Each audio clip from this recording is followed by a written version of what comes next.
कि मुझे नहीं पता था कि मैं ट्रांसपोर्ट लाइन में चलूँगा। थोड़ा मैंने ये गाड़ी लेके गलती किया है। मेरा ज़्यादातर ट्रिप कैंसिल भी होता है। 125 किलोमीटर वहाँ से मुझे खाली भी आना पड़ा था। और बाकी टोटल हमारा भाड़ा जो हो रहा है वो ट्रेन में चलते हो तो गाड़ियों वालों को तो पता ही है कि भाई अपने को कम से कम आधा तो अपने को बचता ही है। और ये जो लोकेशन डाला है उससे 3 किलोमीटर तो और आगे लेके आ गया मेरे को। अभी खाली कहाँ पे होगा वो पता नहीं है अभी। और अगर थोड़ा और ज़्यादा लेके जाएगा तो मैं बोल दूंगा भाई 500 रुपये एक्स्ट्रा लगेगा जहाँ का लोकेशन। हाँ तो नमस्कार दोस्तों, स्वागत है आप सबका आज के एक और इस व्लॉग में। और मेरे को अभी जस्ट फ़ोन आया है। अभी सुबह के बज रहे दोपहर के 1 बज गए हैं। और सुबह से लगभग कोई लोडिंग कंफर्म नहीं हुई थी। एक गाड़ी की हुई थी वो निकल गई है। और अभी मेरी बुकिंग कंफर्म हुई है। मैं जा रहा हूँ कठवाड़ा लोडिंग के लिए। और माल अपना आज दहेज का है, दहेज के लिए लोड करनी है गाड़ी। तो मैं आपको JDC वहाँ पे जाके बताता हूँ क्या माल है। कुछ कैंटीन का माल है तो मैं आपको लोडिंग पॉइंट पे ही जाके बताता हूँ क्या माल है, वजन में क्या कितना क्या है। बना रही है आप लोग में। और अभी चलते हैं यहाँ से सीधा कठवाड़ा। तो दोस्तों गाड़ी को मैंने लगा दिया यहाँ पे लोडिंग पॉइंट पे। और यहाँ पे कुछ छोटी सी कंपनी है, जितनी भी ये दुकानें दिख रही है सब छोटी छोटी कंपनियाँ हैं। और यहाँ पे इनका लंच ब्रेक चल रहा है तो मैं भी खाना खाने जा रहा हूँ। अभी खाना खा के आ जाता हूँ क्योंकि आधा घंटा इनको लगेगा अभी। तो दोस्तों लोडिंग हमारी हो चुकी है स्टार्ट। वज़न ज़्यादा कुछ नहीं है, अपने को 400 से 500 kg वेट ही आएगा गाड़ी में, क्योंकि ट्रांसपोर्ट में चलना है तो वज़न नहीं बढ़ते यार। तो दोस्तों गाड़ी हमारी हो चुकी है लोड। और थोड़ा सा माल थोड़ा सा 2 इंच और साइज है पीछे निकला हुआ है। ये एक मशीन है, कुछ बॉयलर है।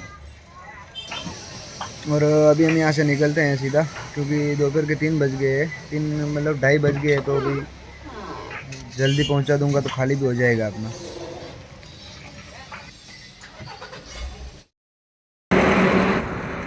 तो दोस्तों मैं भी आ गया हूँ अपने वडोदरा अहमदाबाद वाले एक्सप्रेसवे पे। और गाड़ी में अपने वज़न आया है 500 से 600 kg वज़न है। गाड़ी थोड़ा बढ़िया चल रहा है एकदम जम के, क्योंकि थोड़ा बहुत वज़न भी होता है तो गाड़ी थोड़ा जम के चलता है। खाली में गाड़ी कूदता बहुत ज़्यादा है। और मैं पूरा अहमदाबाद में घूम गया, लेकिन ये साला अपना चप्पल यहाँ पे रिपेयरिंग नहीं हुआ है। जिसको भी बताता हूँ बोलते खर्चा बहुत ज़्यादा है, तो अभी ये सूरत जाके रिपेयरिंग करवाना पड़ा। और अभी यहाँ से निकलते हैं हम। अभी अपना गाड़ी खाली होगा दहेज में, ठीक है। मैंने पार्टी ने बोला है कि आओ चलेगा, कोई भी टाइम को आओ, 9 बजे तक आओ, 10 बजे तक आओ, चलेगा।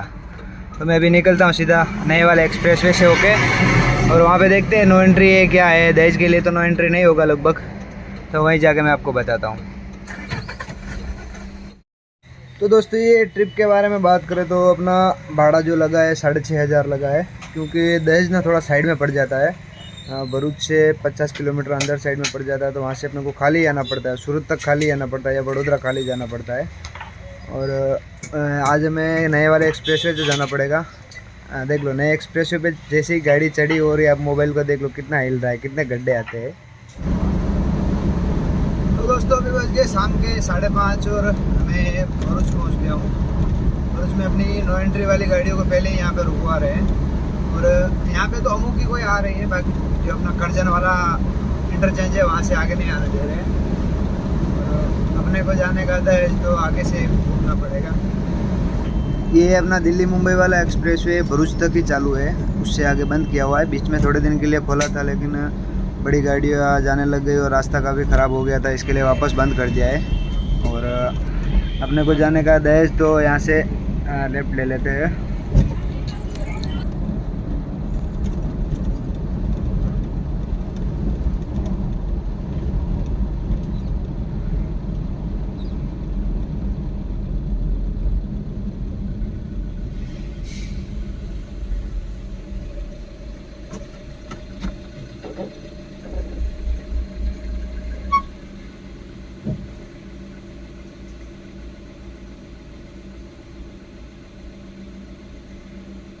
ये अपना नया वाला एक्सप्रेसवे है, तो भी यहाँ पे टोल कटने में कम से कम 5 मिनट तो लग ही जाते हैं। मैं अभी वहाँ से जहाँ से मैंने एंट्री ली थी वडोदरा से, वहाँ पे मुझे 5 मिनट लग गए थे। यहाँ भी टाइम लग रहा है, क्या पता क्या कारण है।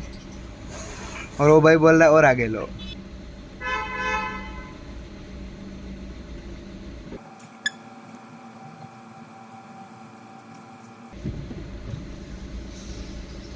क्या हुआ भाई? हाँ आगे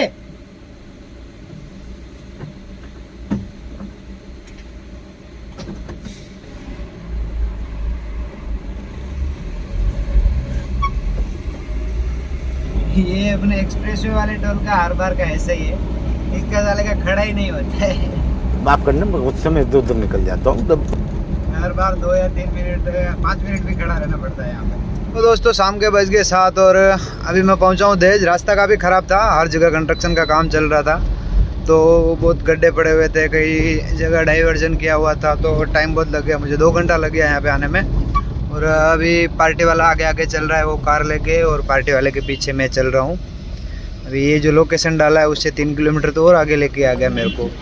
अभी खाली कहाँ पे होगा वो पता नहीं है अभी, और अगर थोड़ा और ज़्यादा लेके जाएगा तो मैं बोल दूंगा भाई 500 रुपये एक्स्ट्रा लगेगा। जहाँ का लोकेशन डाला है, दहेज का लोकेशन डाला है तो दहेज ही खाली होना चाहिए ना। ये मेरे को कहाँ लेके जा रहा है कुछ पता नहीं, इतना पूरा गड्ढे वाला रास्ता है। देखो ऐसे इतने बड़े बड़े गड्ढे यार, ये रास्तों में कोई गाड़ी चलाने का होता है क्या? अभी देखता हूँ कहाँ पे खाली करवाता है ये। तो दोस्तों यहाँ पे एक बहुत बड़ा ट्रांसपोर्ट कंपनी है जहाँ पे टैंकर कंटेनर वगैरह ये सब लोड होते हैं, और यहाँ पे अपना गाड़ी कैंटीन में खाली हो रहा है। ये ट्रांसपोर्ट कंपनी का एक कैंटीन है, बोलो इतना बड़ा ट्रांसपोर्ट है।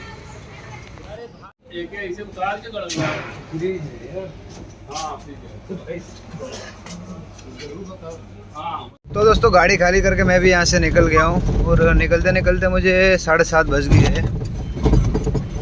अभी मुझे घर भी पहुँचना है क्योंकि अभी मैं यहाँ से डायरेक्ट घर पे ही जाने वाला हूँ। लगभग 125 किलोमीटर खाली जाना है। अरे तेरी तो ये इको वाला बैंड बजा के चला गया पूरा, क्योंकि यहाँ से दहेज से अपना कुछ भी पहचान नहीं है, ठीक है। और यहाँ से कुछ मिलने वाला भी है नहीं, यहाँ पे ज़्यादातर बड़ी गाड़ियों का ट्रांसपोर्ट ही है। और रुकेंगे तो भी रात भर यहाँ पे मच्छर खाएंगे, इससे अच्छा है आप घर चले जाते हैं। और कल देखेंगे कुछ लोडिंग में, कल शनिवार है, कल देखते हैं सूरत से क्या मिलता है अपने को। तो दोस्तों रात को आ गया था मैं घर पे दहेज खाली करके, क्योंकि अपने को वहाँ पे मिलने के चांस ना के बराबर थे ना कोई उधर पहचान है, ना कोई ट्रांसपोर्ट ऑफिस वाला कोई जान पहचान वाला है, तो वहाँ पे रुकने का कोई मतलब नहीं था। तो मैं आ गया हूँ घर पे अभी, और आज देखते हैं सूरत से कुछ मिलता है तो। वैसे आज शनिवार है, मेरा थोड़ा भरने का मन नहीं है, क्योंकि आज मैं शनिवार को भरूंगा ना तो कल रविवार को रजा है, अहमदाबाद में मेरे को होल्ड होना पड़ेगा। और कल वैसे ही अपना नहीं भरेगा तो 2 दिन का रजा रहेगा अभी, और तब तक मेरे को लोकल में चलाना है। वो आज पार्टी का मेरा 4 से 5 फेरा पेंडिंग पड़ा है, जहाँ पे मैं लोकल चलाता हूँ। तो वो वहाँ पे वो थोड़ा वजन ज़्यादा पड़ता है, और पैसा अपना उधारी वाला खाता चलता है। तो वैसे दे तो देता है लेकिन उधारी वाला खाता है, तो अभी वहीं चलाएंगे 2 दिन, और क्या है। और ज़्यादातर एक सवाल बहुत ज़्यादा पूछ रहे हो आपकी, आपको ये अहमदाबाद से सूरत वाले एक ट्रिप में कितना बचता है। तो देखो मैं जैसे हर चीज़ बताता हूँ कि भाई ये भाड़े का है, इसका अपना इतना मिला है, यहाँ से वडोदरा से अहमदाबाद का इतना मिला है, सूरत से वडोदरा का इतना मिला है, ऐसे मैं बताता हूँ। लेकिन फिर भी मैं आपको ये पूरी ट्रिप का बताता हूँ इस बार का। ये ट्रिप में अपना गाड़ी चला है, ये वाली ट्रिप में मेरा जो ये मैं GPS लगा रखा हूँ वो से मैंने मिला है कि भाई किलोमीटर अपना बना है टोटल 665 किलोमीटर, क्योंकि थोड़ा मेरे को दहेज में साइड में जाके भी आना पड़ा था। 665 किलोमीटर बना है। और एक हिसाब से आप देखो गाड़ी लाइन में आप चलते हो तो आपको नॉलेज होगा इतना कि भाई अपन 100 किलोमीटर चलते हो तो उसमें अपना 1000 रुपये का खर्चा हो जाता है। डीजल से लेके टोल से लेके 600-7 रुपये किलोमीटर के हिसाब से अपनी गाड़ी डीजल में चलती है, और CNG की बात अलग है। और 1 से 1.5 रुपया, और एक्सप्रेसवे से चलते हो तो 2 से 2.5 रुपये आपका टोल लग जाता है, ठीक है। और बाकी अपना खाना पीना खर्चा वगैरह जो भी हो। तो अभी आपको बस नॉर्मल आइडिया है कि 6,500 का अपना खर्चा हुआ होगा। 6,500 से थोड़ा बहुत, या तो 100-200 ऊपर या 100-200 नीचे, ठीक है। और अपने को भाड़ा जो टोटल लगा था, वैसे मैं हर भाड़ा बताता हूँ आपको कि भाई मैं अहमदाबाद से वडोदरा इतने में गया हूँ, और सूरत से अहमदाबाद इतने में आया हूँ, वो सब मैं आपको हर चीज़ छोटी छोटी बताता हूँ। फिर भी देखो अपना भाड़ा पलसाना से वडोदरा वाला लगा था 5,000 का, और वडोदरा से अहमदाबाद वाला जो वटवा वाला लगा था वो 2500 का लगा था, सॉरी। और ये अहमदाबाद से दहेज का था वो 6,500 का था, क्योंकि आपको पता है दहेज थोड़ा साइड में पड़ जाता है तो उसके लिए उसका भाड़ा थोड़ा ज़्यादा लगता है, क्योंकि 125 किलोमीटर वहाँ से मुझे खाली भी आना पड़ा था।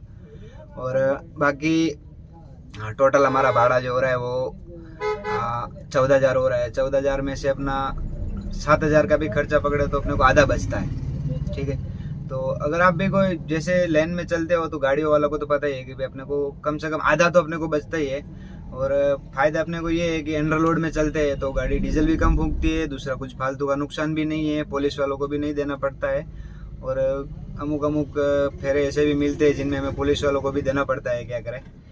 और ट्रांसपोर्ट में वैसे यही है। और ट्रांसपोर्ट के लिए मैंने ये थोड़ा गाड़ी लेके, मुझे नहीं पता था कि मैं ट्रांसपोर्ट लाइन में चलूँगा, थोड़ा मैंने ये गाड़ी लेके गलती किया है। मेरा ज़्यादातर ट्रिप कैंसिल भी होता है और सच भी होता है, कोई कंपनी वाले ना भी बोल देते हैं, क्या करें।